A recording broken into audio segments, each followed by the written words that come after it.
Entendi.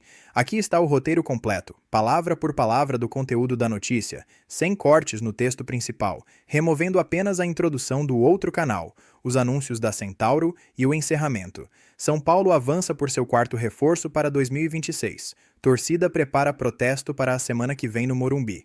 Mudanças no departamento médico do Tricolor. Polícia Civil inicia investigação em cima da família de Júlio Casares. Corinthians quer Alisson e São Paulo pede Ranielli. Troca explode no Tricolor. Tudo isso e muito mais a partir de agora. Ontem foi confirmada a saída de Felipe Marques. Ele não é mais coordenador de saúde e performance do São Paulo. O profissional fecha acordo e está a caminho do Grêmio. Marques estava aqui no Tricolor Paulista desde 2022, né? Foi responsável, inclusive, pelas várias mudanças recentes no departamento médico do clube. Para o seu lugar, o São Paulo vai colocar o Igor Felipe, que já fazia parte do staff, né? Ou seja, não vai ter contratação. É apenas um cara que estava abaixo e que agora foi promovido. Agora, ele assumirá as novas funções aí no Clube do Morumbi, assim se tornando o novo coordenador de saúde e performance do clube. Na prática, não temos grandes mudanças nisso não. Saiu o dono do açougue e entrou o triturador em seu lugar, né? E ontem teve a tal da reunião no Conselho Consultivo do São Paulo, como todos já esperavam, né? Acabou em pizza, como de praxe aí no São Paulo, que é comandado por vários dinossauros canalhas, para dizer o mínimo, né? O consultivo recomendou ali para Júlio Casares não pedir a renúncia. Aliás, o Carlos Miguel Aidar foi uma das principais vozes nessa reunião e disse para o Casares para ele não pedir renúncia e que ele, Aidar, se arrependeu de ter renunciado lá em 2015, né? Vale lembrar que o São Paulo, com artimanhas, fez com que as investigações do Ministério Público não avançassem e aí não deu em nada a situação do Aidar, né? Que ele era inocente, coisíssima nenhuma. Não. O Conselho alega que não há provas concretas para o afastamento de Júlio Casares. Eles dizem o seguinte numa ata divulgada, abre aspas, as acusações carecem de provas materiais, especialmente contra o presidente, que alegou inocência. Sim, o Casares se diz inocente e afirma que vai provar a sua inocência. A votação ali terminou com apenas um voto a favor ou recomendando o afastamento de Júlio Casares. Após a reunião, 2 torcedores que souberam onde estava sendo feita aquela reunião, que foi lá no bairro dos Jardins, eles fizeram protestos com faixas ali contra a gestão e também deram uma prensa em quem saiu. O Leco, por exemplo, quando o Leco saiu, o motorista do Leco se apavorou. Isso que só tinha 2, hein? O motorista do Leco se apavorou, bateu a lateral do carro, deve ter dado um estrago, né? Não passou nem o Wi-Fi. Depois o Casares saiu, e aí os torcedores acabaram fechando ali, cercando o carro, e um deles deu um tapão no carro do Casares. O Casares deve ter borrado de medo, né? Isso que foi só 2. Imagina se fosse a torcida do São Paulo em peso, irmão. Ah, esses caras iam tremer na base, tá ligado? Vale lembrar, rapaziada, que o Conselho Consultivo não tem poder de veto, nem coisa do tipo, tá? Apenas eles analisam a situação e recomendam ali ações para o presidente em vigor, né? Agora, o caso vai para o Conselho Deliberativo e aí, sim, terá a votação para o impeachment de Casares. Ontem, Aires convocou a reunião para o dia 14 de janeiro, na próxima quarta-feira. Bem rápido, inclusive, né? É uma estratégia desses vagabundos aí, dessa corja, para impedir a destituição de Júlio Casares. Essa corja imunda faz tudo de caso pensado. Com a reunião rápida assim, não dá tempo, por exemplo, para as provas se concretizarem, virem à tona, né, rapaziada? E também os conselheiros, a maioria dos conselheiros, estão em viagem, estão de férias, então vai ter um número bem reduzido nessa votação. Para o Casares sofrer impeachment, é preciso ali 2/3 do conselho votando a favor, né? O voto é presencial, mas secreto, ou seja, não dá para saber quem que vai votar a favor, quem que vai votar contra, né? Nas redes sociais, torcedores do São Paulo já estão se organizando para protestar em frente ao estádio do Morumbi. Pelo que eu vi, parece que será no portão 17 do estádio do Morumbi, a partir das 18 horas, no dia 14 de janeiro, durante a votação no Conselho Deliberativo. A Independente também deve fazer uma convocação em suas redes sociais para a torcida ali colar em peso nesse dia para fazer o protesto. A Dragões da Real e a Falange já confirmaram presença, já confirmaram ali o protesto e fizeram suas convocações, tá? Você estará presente no protesto? Comente aqui abaixo. Eu costumo não estar presente, mas dessa vez, provavelmente, eu estarei, se nada fugir do planejado aqui, eu estarei presente cobrindo e protestando. Farei a cobertura de lá também, fazendo alguns vídeos mostrando como que tá rolando o protesto e também irei acompanhar e protestar junto, tá? Agora não tem mais essa de organizada, torcedor comum não. É todos unidos em prol do São Paulo Futebol Clube. Vamos cobrar essa corja maldita, essa corja imunda, safada, canalha, cobrar os conselheiros que estão destruindo o São Paulo Futebol Clube. Hoje, inclusive, saiu uma nova informação sobre o Júlio Casares. A casa dele tá caindo completamente. Agora, a Polícia Civil, rapaz, iniciou uma investigação em todo o núcleo familiar de Júlio Casares. As investigações estão ali desde a ex-mulher dele, Amara Casares, até os filhos do presidente. Aliás, 125 milhões de reais em operações de crédito do São Paulo Futebol Clube, aparecem ali listados os nomes de Júlio e Mara Casares. Não foi feita a transação desses 125 milhões, é apenas uma operação de crédito que tem como nome ali, que assinou o documento, a Mara Casares e o Júlio Casares. O valor somado é referente aos anos de 2021 a 2024. Não é uma acusação ainda, tá? É algo suspeito que está sendo investigado neste momento.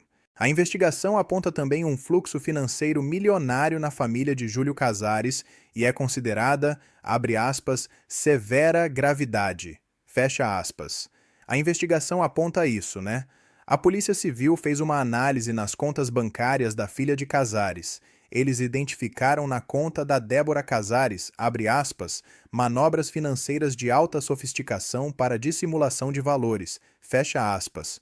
Olha só, rapaziada, a Mara, ela fez pagamentos de R$ 49.500 na conta da filhinha dela. Valor, inclusive, estratégico para o COAF não ser notificado automaticamente. A análise ainda identificou, rapaziada, uma ação coordenada envolvendo a empresa Otto Estúdio de Beleza, empresa que tem como sócia a Débora Casares, filha de Júlio Casares. Na mesma data em que a conta física de Débora vinha recebendo aportes, a conta jurídica também era abastecida com dinheiro vivo. O inquérito diz que isso é uma estratégia de pulverização dos valores. A grana não ficava parada, rapaziada. Ela era sempre movimentada em algumas outras contas, o que a investigação aponta como layering. Eu acho que é assim que se pronuncia. Layering, eu acho. Onde o dinheiro basicamente é movido em várias contas, para dificultar o rastreio. Eu não estou acusando ninguém aqui, rapaziada. Tudo isso está no inquérito e tudo isso é muito suspeito. Por isso, nós, torcedores, temos que pressionar realmente os conselheiros, que possamos ter uma presença ali gigante da torcida tricolor no dia 14 desse mês nos arredores do Morumbi, e nos jogos protestar a cada minuto, todos os jogos durante os 90 minutos, xingando esses caras, não só o Casares, mas todo o conselho que é conivente com tudo o que está acontecendo dentro do São Paulo. E todas essas denúncias, essas notícias policiais, o São Paulo figurando nas páginas policiais, está atrapalhando o planejamento do futebol do clube, né? Tem jogador ali que está desconfiado da gestão, tem desconfiança do futuro do clube, fala que os escândalos também estão atrapalhando algumas negociações. O jornalista Pedro Rocha trouxe uma informação sobre isso e, segundo ele, o São Paulo tinha acertado praticamente 2 reforços. Praticamente só faltava assinar, né, rapaziada? E não assinou. E depois dessas denúncias, desses escândalos viralizarem nas mídias, nas páginas policiais, as negociações foram congeladas. Ambas voltaram à estaca zero, ou seja, o São Paulo tinha 2 reforços praticamente encaminhados. Depois das denúncias, voltou à estaca zero, melou tudo, né, rapaziada? Então existe uma insegurança ali vindo de fora de jogadores que poderiam ser novos reforços, mas que vendo toda essa situação, acabaram ali mudando de ideia, né? E isso não deve parar em jogadores, até mesmo novos possíveis patrocínios, novas marcas, devem pensar 2 ou 10 vezes antes de fechar com o São Paulo. Afinal, quem quer associar a sua marca a um clube que está sendo ali investigado por corrupção, monte de sujeira, esquema pra lá, esquema pra cá, lavagem de dinheiro e os caramba? Ninguém vai querer, né? Se o Casares fosse homem, se ele fosse São Paulino, como ele diz ser, ele renunciaria. Mas o ego dele está acima do São Paulo Futebol Clube na visão dele, por isso que ele não vai renunciar, né, rapaziada? Se nós, torcedores, não agirmos, a coisa vai ficar pior do que já está. E vai piorando, né? Já tem novas informações sobre atrasos de pagamento, né, rapaziada? O São Paulo prometeu que no ano de 2026 não atrasaria mais direitos de imagem, mas segundo o jornalista André Hernan, já há direitos de imagem atrasados.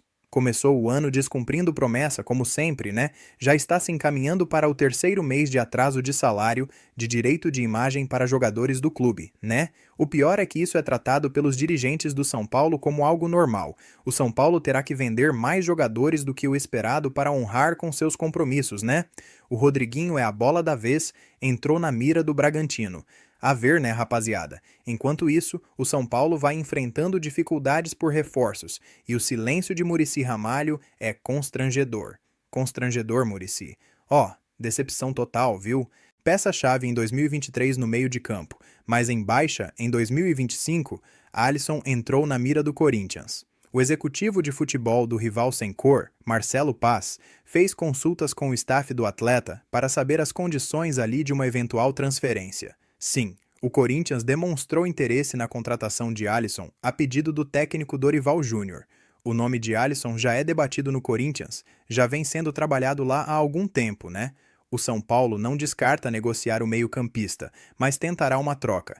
E segundo o jornalista Luiz Fabiani, não é o Luiz Fabiano, é Luiz Fabiani, o São Paulo pediu Ranieri em troca.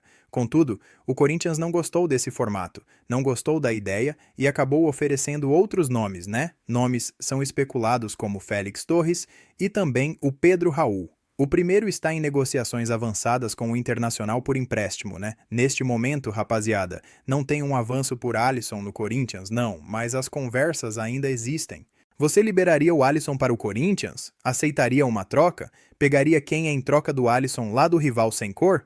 Comente aqui abaixo. O Corinthians teria colocado 3 nomes na mesa para o São Paulo: Félix Torres, Hugo, lateral esquerdo, e Héctor Hernandes. Se eu não me engano, ele é atacante, né? A informação foi trazida inicialmente pelo portal SCCP News, que cobre o rival sem cor.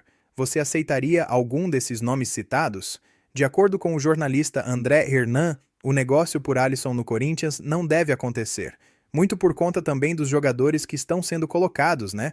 A torcida queria, por exemplo, ali o Ranieri, Matheus Bidon, mas são jogadores que dificilmente o Corinthians iria se livrar, a não ser que o Dorival queira muito o Alisson, né? Como a gente está vendo que ele quer, mas dificilmente vai rolar negócio em relação ao Alisson indo para o Corinthians. Lembrando que o Alisson também desperta o interesse do Cruzeiro. O Cruzeiro se vê interessado no Alisson a pedido do presidente, o Pedrinho, que vê no Alisson uma contratação importante, mas com a chegada do Tite, o negócio pode acabar esfriando e o interesse diminuindo ainda mais, né? Vamos aguardar. Por enquanto, o Alisson continua no elenco do São Paulo. E a tara de Júlio Casares por Alan teve uma nova atualização. Segundo o All Sport, o Flamengo deu sinal verde por Alan no São Paulo. João Boto, executivo do Fla, voltou ao Brasil aí nessa semana e deu o aval para negociar, liberando ali o jogador, né? O São Paulo, então, encaminhou a contratação de Alan por empréstimo com opção de compra fixada no contrato, empréstimo até o final deste ano. O tricolor já tinha alinhado com o staff do atleta bases salariais. Ainda não há um acordo assinado entre as partes, mas o avanço já aconteceu, avançou bem, inclusive. É mais um empecilho que o clube do Morumbi acabou ali ultrapassando, superando, né? O otimismo por Alan no São Paulo aumentou, o avanço ali aconteceu de fato. O tricolor ainda mantém uma cautela, mas está animado com o negócio. A tendência é que o acordo seja fechado e anunciado nos próximos dias. O Alan também está animado com a possibilidade de reforçar o São Paulo e por aí vai, tá? Só que o Flamengo ainda tem uma certa insegurança quanto às condições do São Paulo pagar por Alan, né?